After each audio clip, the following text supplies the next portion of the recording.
నేనిప్పుడు నా హీరోని కలవడానికి వెళ్తున్నా.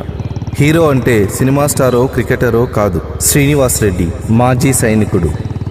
1989లో కార్గిల్ యుద్ధంలో 5 బుల్లెట్లు శరీరంలో చేయడంతో మెడికల్ రిటైర్మెంట్ తీసుకుని గాయమైనందుకు కాదు, దేశం కోసం యుద్ధం చేయలేకపోతున్నాననే బాధతో ఆ వీర యోధుడు ఇంటికే పరిమితమయ్యాడు. అతనే కాదు, ఆయన తండ్రి కూడా సైనికుడే. అందుకే ఆ ఇంటికి వెళ్తుంటే నా ఒంటికి ఏదో పులకరింత. జై హింద్ సార్. ఏం గణేష్, ఎలా ఉన్నావు? మీ స్ఫూర్తితో సైనికుడయ్యాను కదా సార్. మన దేశపు జెండా అంత సగర్వంగా ఉన్నా. దేశం జెండా ఎప్పుడూ సగర్వంగానే ఉన్నాయి గణేష్, కానీ జనమే. ఎప్పుడూ దేశం జనం అనే మీరే ఇలా? అప్పుడు నేను రణంలో ఉన్నా, ఇప్పుడు జనంలో ఉన్నా. అర్థం కాలేదు సార్. సరిహద్దుల నుంచి ఇప్పుడే వచ్చావు కదా గణేష్, సరిగ్గా చూడు.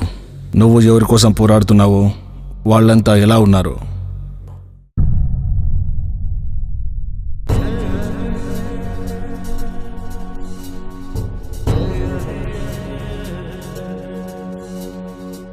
సరిహద్దుల్లో సరిగా నిద్రలేక యుద్ధాలే చేసేటి సైనిక, చూసావా దేశం ఎట్లా ఉన్నదో, నీ త్యాగం వారాటం ఎందుక.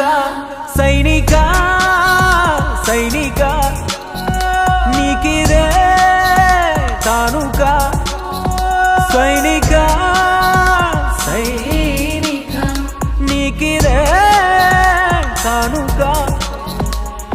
నీ లక్ష్యమే దేశ రక్షణ, నీ లక్ష్యమే మా బతుకున. ఎవ్వడి స్వార్థం వాడై సాగే లోకానా, ఎందుకు నీకే ఐరానా. దేశం నీ ఒక్కడిదేనా, ఎందుకు నీకే ఐరానా. దేశం నీ ఒక్కడిదేనా.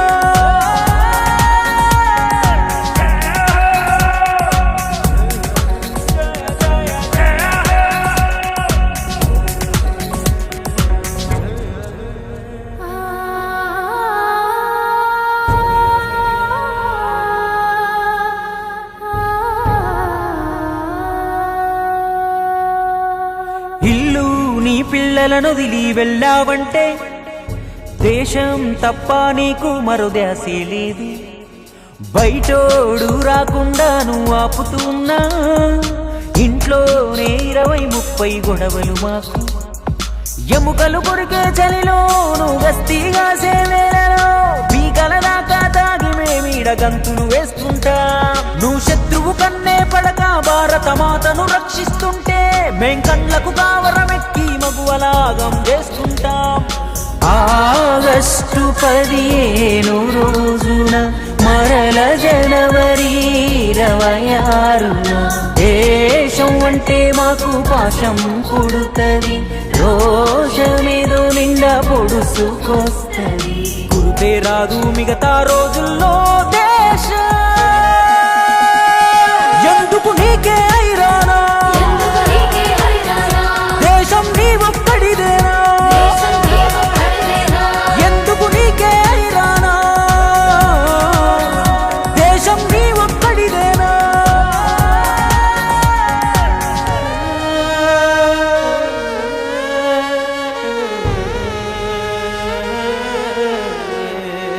పొరపాటున శత్రువు చేతికి దొరికావంటే, నరకం భూమిదే కరుకుగా హింసిస్తుంటే, అది దాటి సెలవుల్లో నువ్వు ఇంటికి వస్తే, హీనంగా చూస్తూ మేము అవమానిస్తుంటే, నువ్వన్నీ దాస్తూ లోపల మన భారత భూమికి కాపలా. ఇడ నాయకులేమో కంచెలు వేస్తారు బంజరు భూమిలా. నువ్వు చూడవు పిల్లల పుట్టుక, నువ్వు వస్తే గుర్తే పట్టక, నిన్ను దీనంగా చూస్తుంటారు వాళ్ళు దిక్కే తోచక. ఏ రాత్రి చరిత ముగియును, నువ్వు తెని వాళ్ళకే గతం. ఏ మాత్రము ఆలోచించని నీ త్యాగాలతో మాకేం పని. ఎగిరే జెండా పవరంతా నీ వల్లేగా, అయినా నువ్వు తెరవే